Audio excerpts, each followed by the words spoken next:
everybody, it's Durger time. Thank you for joining me once again for another episode of NXT 2014 NXT Arrives. We are here in TEW 2020, and we have changed the game. We took a bit of a break. Obviously, as you've noticed, it's been about almost a month, I think, since the last episode. But I had to kind of rework the game a little bit based on some issues that we were seeing.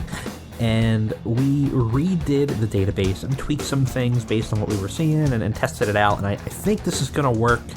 I had actually tested it out a couple times. There's actually maybe 3 or 4 episodes of this now that went horribly. So if you're wondering why there was a delay, there's an archive of past shows that will never see the light of day. If this goes really bad, you might not see the light of day of this either. But I think we got it sorted out. So, as a recap, since it's been a while, we are running NXT from its inception. We were originally going to be playing as a developmental territory for WWE. Unfortunately, this game does not treat the developmental territories very well, i.e., they took everybody. Absolutely everybody. Now, we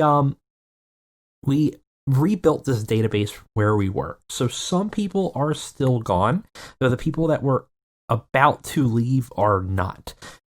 So I believe it was Bo Dallas, I believe, has now left us. But that's about it. But they were going to take everybody, absolutely everybody, and not give us anything, because I actually tested for almost a year and tested it. So what did we do to the save? How did we fix this? Well, I kind of admitted defeat and I tweaked it. And I made us part of an alliance with WWE. So that gives us some abilities. We can open up a training facility now. We can improve our location. Do we have any investments? I don't remember if I gave us any investments. So I don't think we own the Full Sail Arena, which we may want to actually build one ourselves for the show. And obviously, the WWE have a training facility, so they're going to send trainees over to us. Now, we do have a relationship with WWE, because the game has 2 things. It has alliances, in which you obviously can add new people, you can, propose alliance loans, you can work together on things, etc., etc., etc. But also, in addition to that, you can have relationships between companies.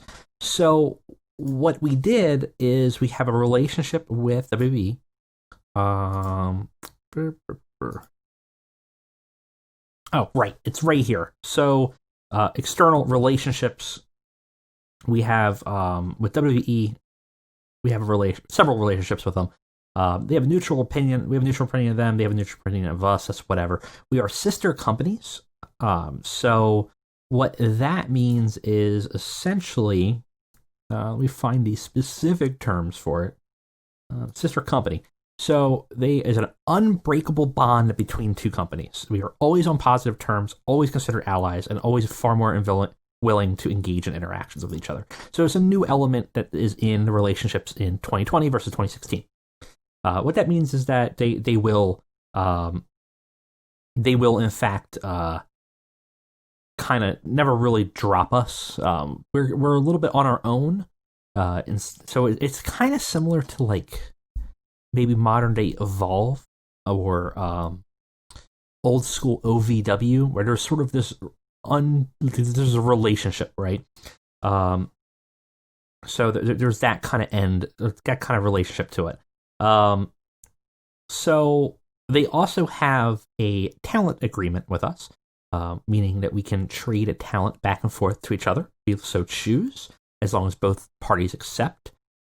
And we will accept their developmental workers if they need them. So we are essentially still an automated development property with a little bit more autonomy. And it gives us a little more control over our destiny. Because our future of NXT is not to be the third brand of WWE.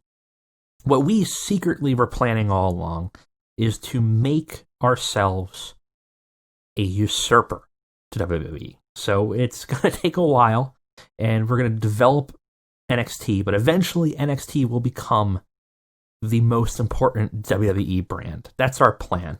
And as a sister company, we may even try to buy out WWE and take it over hostily. But that's a very long-term plan. Now, in the meantime, though, we still want to have developmental signings and people going away, because that's the kind of fun part. So we had talked about it. We're going to have probably maybe monthly or every so, I'm not sure the specifics, but we're going to have live streams where people will get to come in and you guys will run in the live stream WWE, and you will get to hire people to send to us a certain number based on certain rules that are set during that live stream, and it'll always be a little bit different. And you will be able to take a certain number of people as long as they are ready and they fit a certain requirement. And those requirements may change as well. Still not in 100% specifics on that, on really figuring out what that is.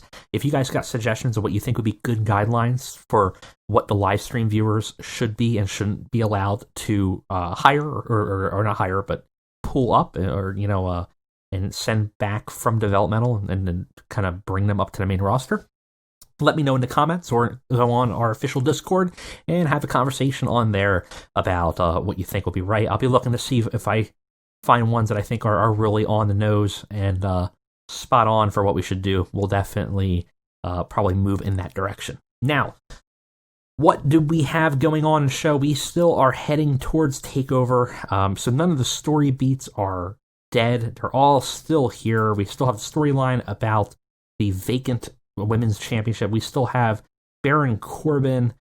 We still have Sammy's quest for the championship. We still have Leo Kruger attempting to attack Bull Dempsey, and obviously we have the story with the Ascension, though I think we have Sin Cara and Kalisto now permanently on our roster, so we kind of saved them through this event. So enough with the preamble. Let's get on over to our next episode of NXT Wrestling. Oh, before that, we do have some mail. We still have Kevin Owens on our roster as well. That obviously have adopted a family attitude and decided that they wanted to loan Kevin Owens up, and that's their prerogative. They have the ability to bring up NXT workers if they were to so choose, as long as they pay us for it, which they did. Now, that's the other thing. We did add some money up here. Our roster is going to be interesting, and I should mention that almost everybody.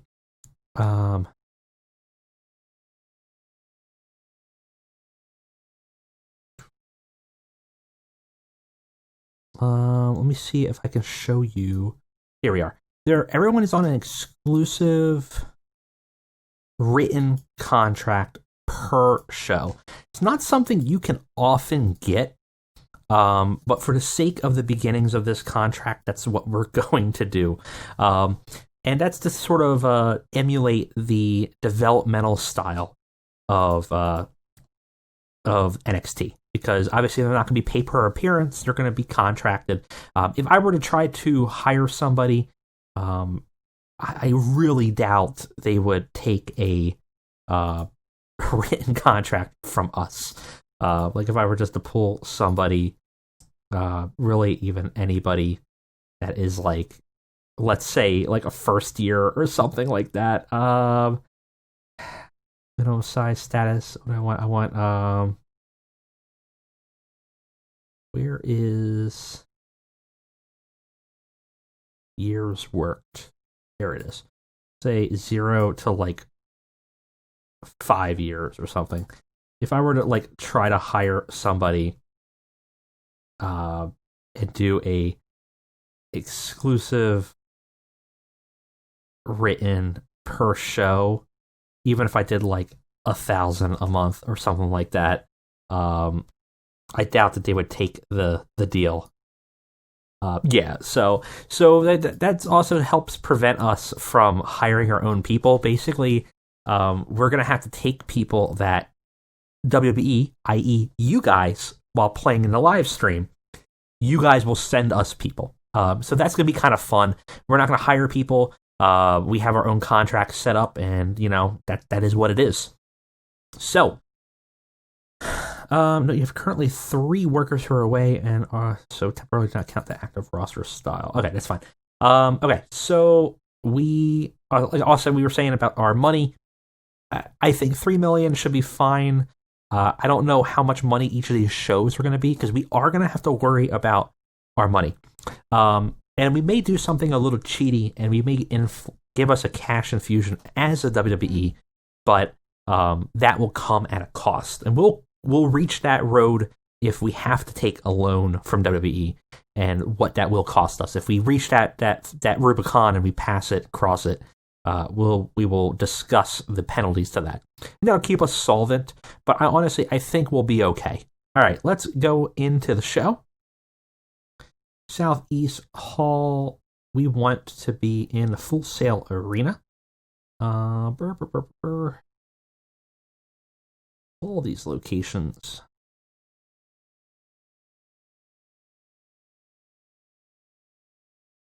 NXT Studio. Though, I don't think we own this. I think we just modified the name in the save point at one point. So we might alter this, and we might just make our own studio so that we can grow it as we grow bigger. Right now, we're only expecting 94 fans. What we should do is probably drop the prices of the tickets to rock bottom, just to try to get the attendance up. In fact, can we do that now? No, we cannot. So something to keep in mind for the next show is to probably drop those tickets. We want as packed as we can. We want to try to boost our popularity. We are going to be on the network, so the money issue, hopefully, we're getting that from the network and Hulu. But right now, we don't necessarily want it from tickets. All right, let's select the venue. See if there's any backstage incidents, which there is. One involving Alex O'Reilly and Dusty Rhodes. Dusty Rhodes we also kept, thankfully. Alex Riley was brought before a wrestler's court accused of annoying everyone with his constant boasting and cocky attitude. That sounds about right. And we can try to meddle. We have a relationship right now with Scott Dawson and Connor, just don't like each other. Remember, we also modified a lot of these people's stats prior to the game even coming out. So some of these characters may be... let's say a little aggressively erratic in their personalities. Let's try to do Sasha and maybe Alexa Bliss or something like that. Extremely unlikely, but we'll try. Nope, doesn't. All right, we got a show to run. So we have Takeover, I think, 2 weeks. So we got some more time to build, and we still have that tournament.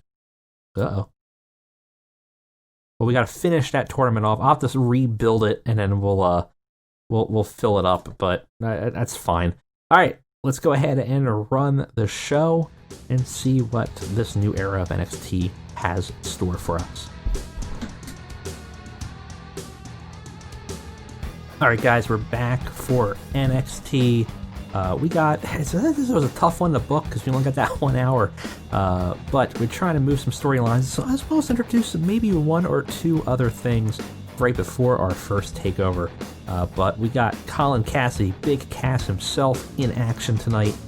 We also got a match against Leo Kruger and CJ Parker that could be a lot of fun. Kruger obviously is on the hunt, on the prowl, and CJ Parker seems to be his next victim potentially tonight.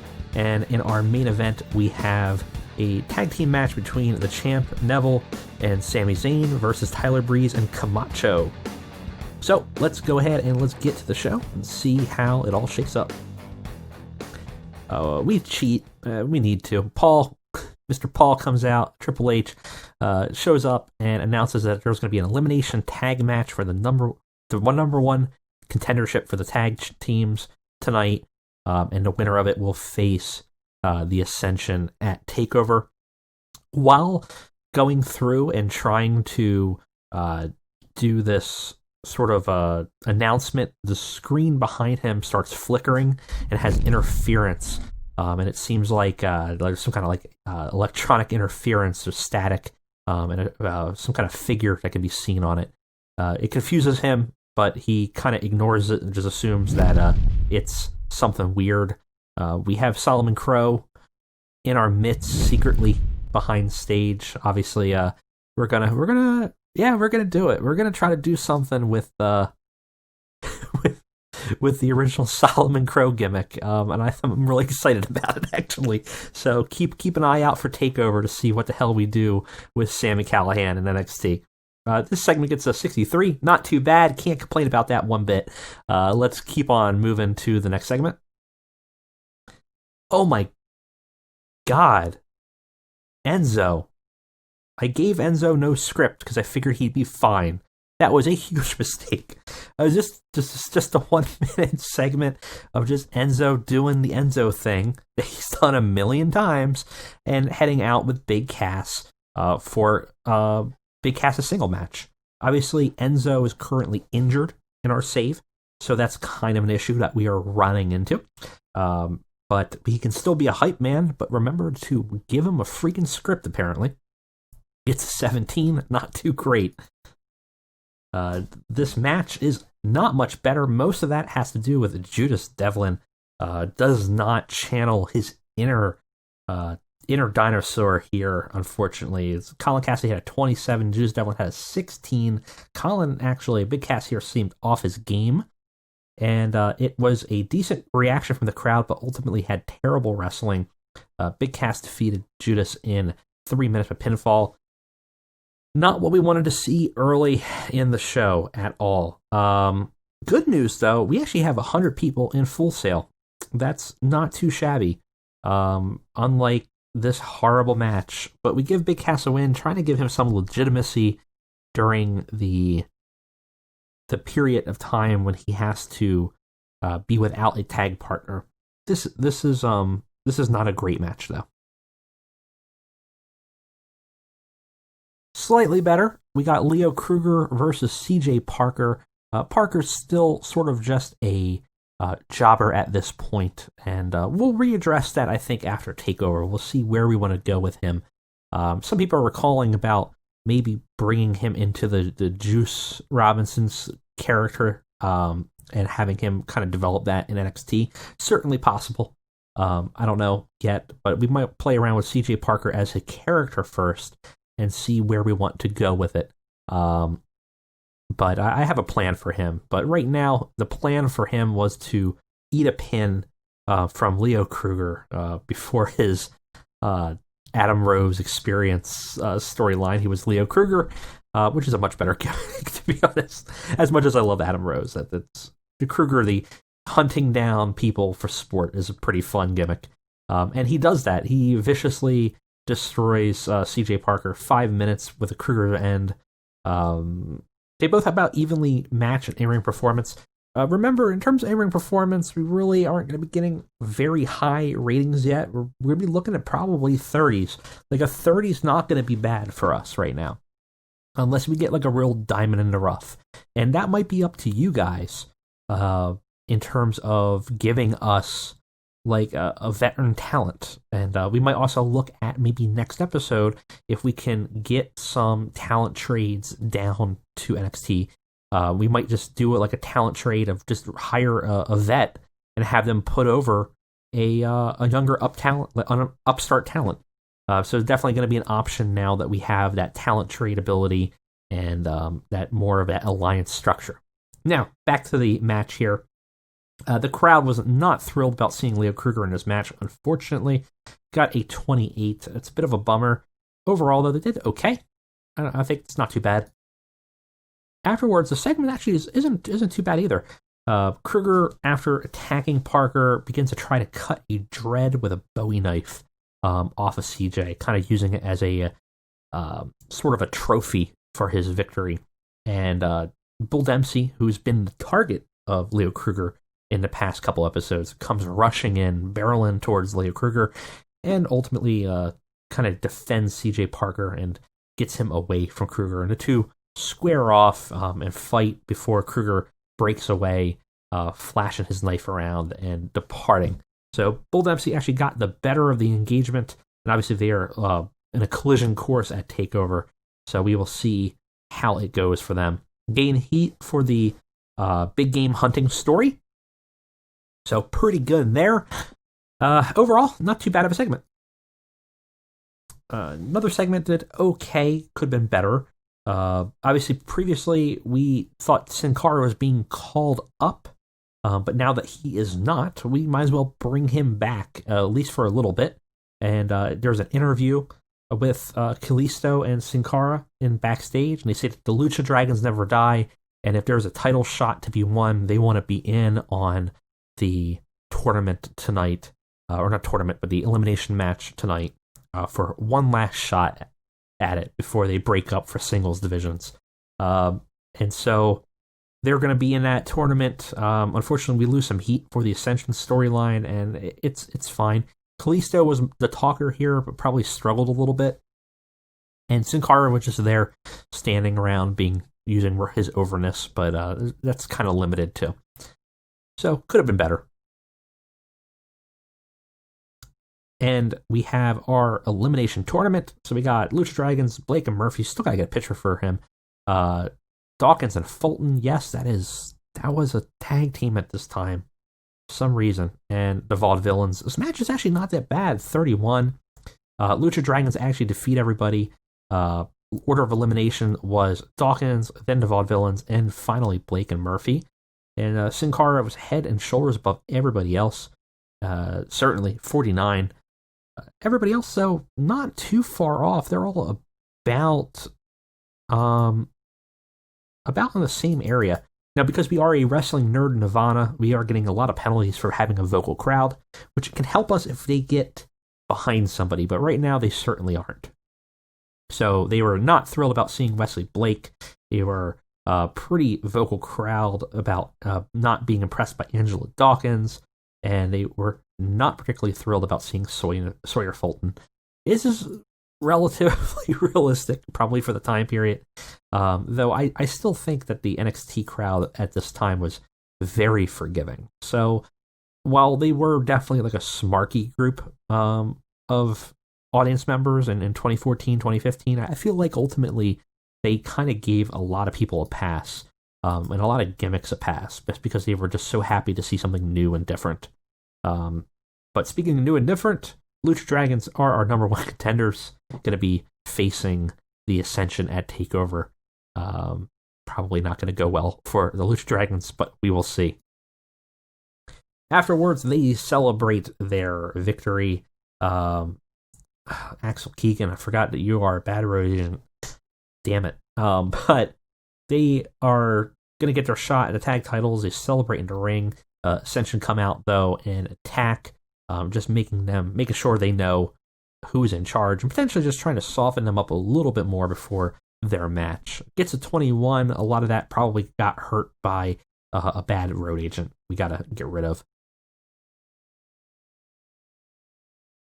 Also, one that probably hurt us in the road agent game, our main event, Neville and Sami Zayn tagging together. Sami's been hunting for an opportunity to get the title, and there's a little bit of animosity building up between Neville and Sami for that, and they're fighting Tyler Breeze and Camacho.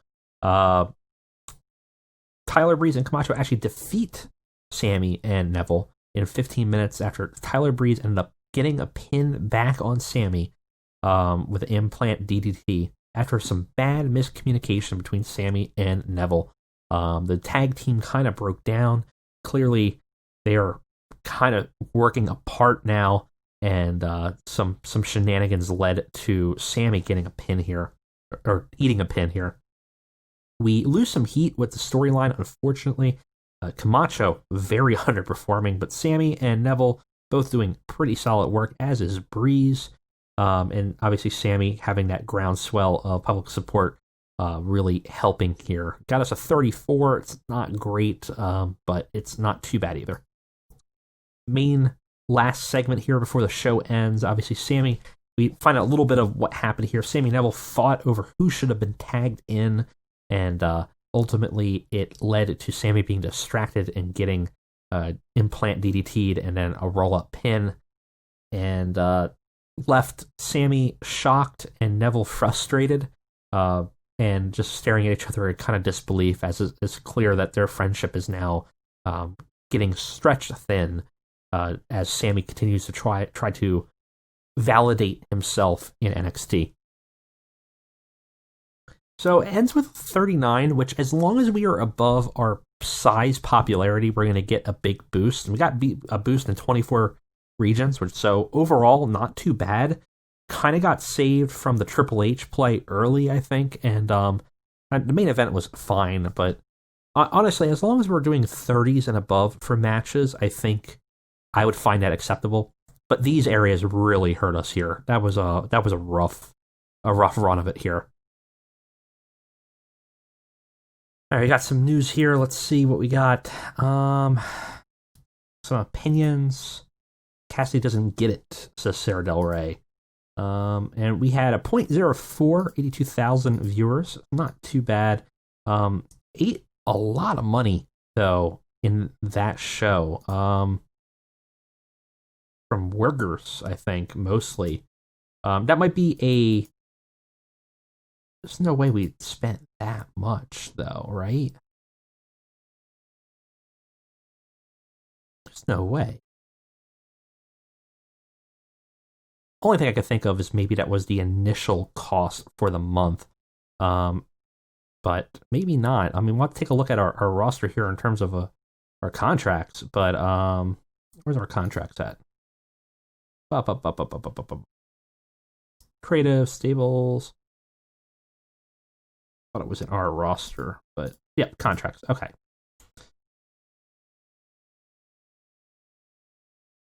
Ugh. 42,000 a show. Why? We got to look at these. We might have to. We might have to look at some of these rosters, because I'm thinking I know they're exclusive written, but I have a suspicion that some of these are a little, let's say, inaccurate. So I might have to go in after this show, and I think I should be able to go into here and go through those contracts for NXT, I think, and fix them. Let me see. William Regal. Why are you $48,000? I think something must have happened in the initial startup that was wrong. So we'll fix that. I'll look at what's fair, but that's not quite right. I know you do get a little bit higher of a contract for exclusive, but I can't imagine exclusive written per show for CJ Parker's 3,700. We'll lower it, we'll look at it, and then we'll fix that in the next time. So let me know, guys, in either the Discord channel or on the YouTube comments, please, what you think are the requirements that should be for when people have to move up to WWE, or when they are eligible to be picked up, as well as what requirements there should be for WWE hiring people and bringing them down. Like, is there a limit per live stream of like one indie darling or something like that they can hire and bring down, or a certain age range or something like that? Let me know. And obviously, what we might do is we might do like a wheel where we select 3 random things each time to make it a little bit interesting. But thank you guys for joining me for the revival here of NXT Arrives. Hopefully we'll get those roster finances a little fixed in between shows. And I guess I'll see you for the next show. And then after that, Takeover. Thanks, guys.